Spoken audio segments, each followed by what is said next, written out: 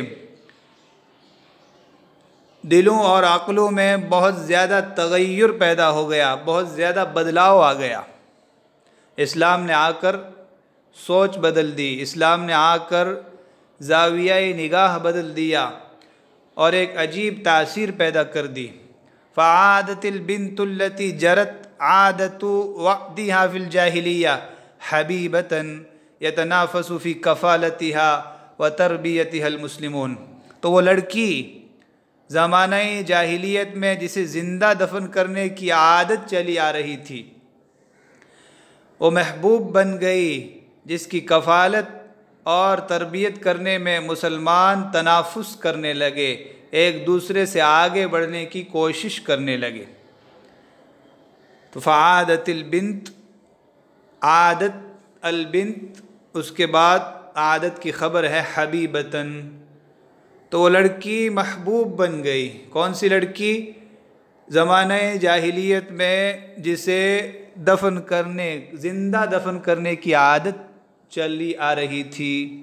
تو زمانہ جاہلیت میں لڑکی کو ننگ اور عار سمجھ کر زندہ درگور کیا جاتا تھا، لیکن اسلام نے آ کر دلوں کو ایسا سنوارا کہ اسی لڑکی کی پرورش کرنے اور کفالت کرنے میں تنافس ہونے لگا۔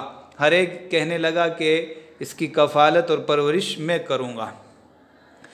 جرت عادتن، عادت جاری ہونا، کسی طریقہ کار کا تسلسل کے ساتھ چلا آنا۔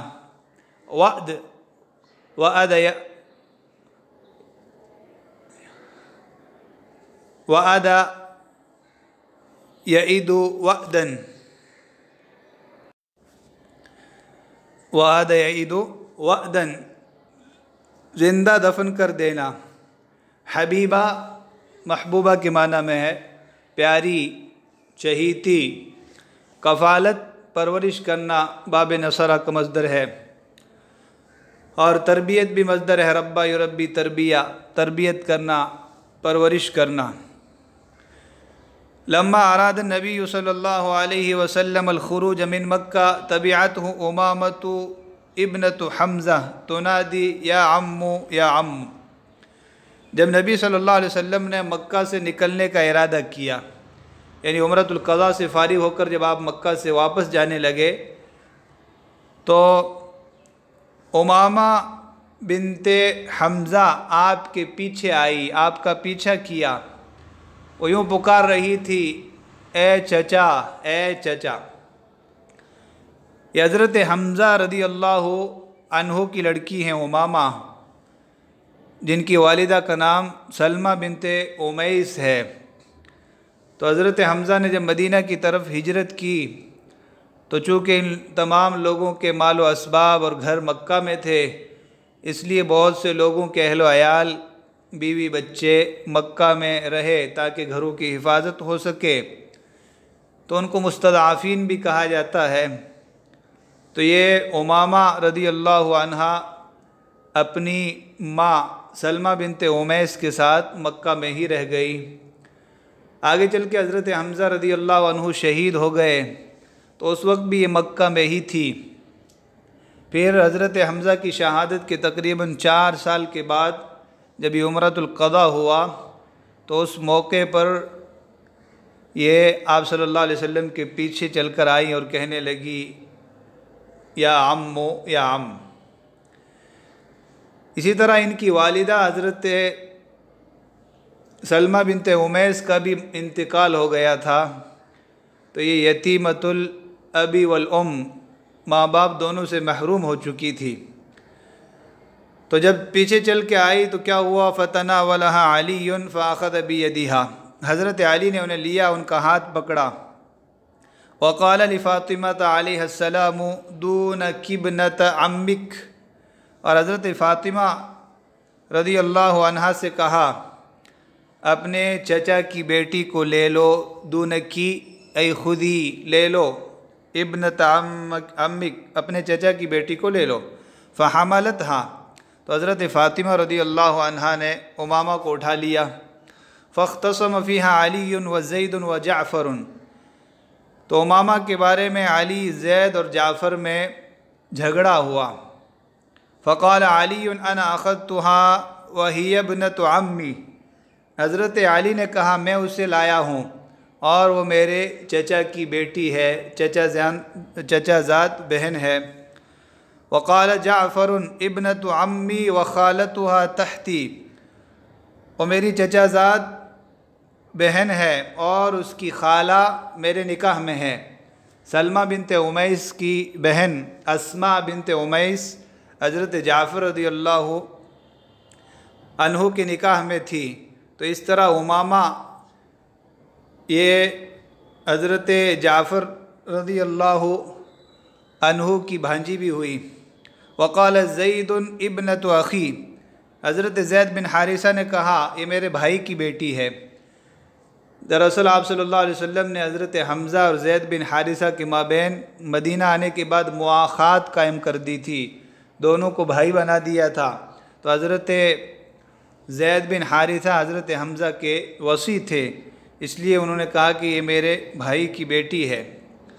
فقضى بها النبی صلی اللہ علیہ وسلم لخالتها، تو نبی کریم صلی اللہ علیہ وسلم نے امامہ کا فیصلہ اس کی خالہ کے حق میں کر دیا، یعنی حضرت جعفر کے گھر امامہ کو بھیجا گیا، اس لیے کہ جعفر کی بیوی اسماء بنت امیس امامہ کی ماں سلمہ بنت امیس کی سگی بہن تھی۔ وقال الخالۃ بمنزلۃ الام، اور فرمایا خالہ ماں کے درجے میں ہے، خالتن کی جمع خالات، ماں کی بہن موسی۔ وقال لعلی انت منی وانا منک، اور علی سے کہا تم میرے ہو اور میں تمہارا ہوں۔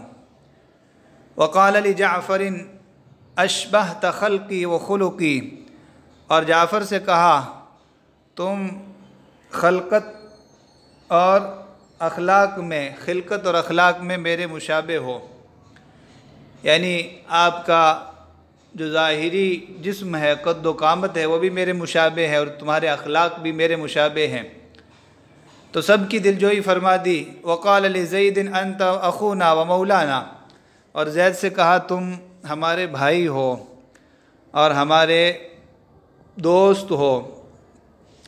مولا کی جمع موالن آتی ہے، اس کے بے شمار معانی آتے ہیں، القاموس الوحید میں 17 معنی اس کے بیان کیے گئے ہیں، تو مخلص دوست کا معنی بھی کر سکتے ہیں۔ اسی طرح مولا جب اللہ کے لیے بولا جائے تو رب اور مالک کے معنی میں ہوتا ہے، آزاد کرنے والے کے معنی میں، جسے آزاد کیا جائے اس کے معنی میں، اسی طرح وارث کے معنی میں بھی ہوتا ہے، تو 10 معنی ہے اس کے، یہاں ہم مخلص دوست ترجمہ کر لیں گے یا آزاد کردہ غلام۔ تو اس طرح آپ صلی اللہ علیہ وسلم نے سب کو تسلی دے دی اور امامہ کو خالہ کی پرورش میں بھیج دیا، تو حضرت نے جو عنوان قائم کیا تھا وہ ثابت ہو گیا، التنافس فی حضانۃ البنت۔ زمانہ جاہلیت میں بچیوں کو ننگ اور عار سمجھ کر زندہ دفن کیا جاتا تھا، اور زمانہ اسلام میں یہ لوگ بچی کی پرورش کرنے کے لیے ایک دوسرے سے جھگڑ رہے ہیں، تو یہ ہے اسلام کا دلوں اور عقلوں پر اثر۔ وصلی اللہ وسلم علی نبینا محمد وعلى آلہ وصحبہ اجمعین۔ السلام عليكم، لا تنسوا الاعجاب بالفيديو والاشتراك في القناة تشجيعا لنا لنستمر بنشر المزيد إن شاء الله.